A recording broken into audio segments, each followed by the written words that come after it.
All right, hey everybody of the internet. Got another request for the interior of my car.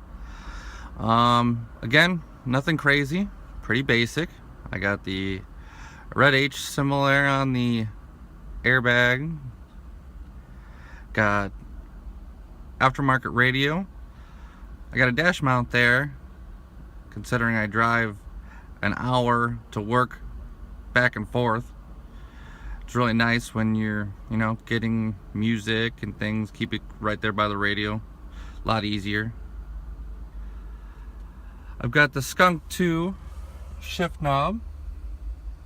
Feels nice. Don't really see any weight different.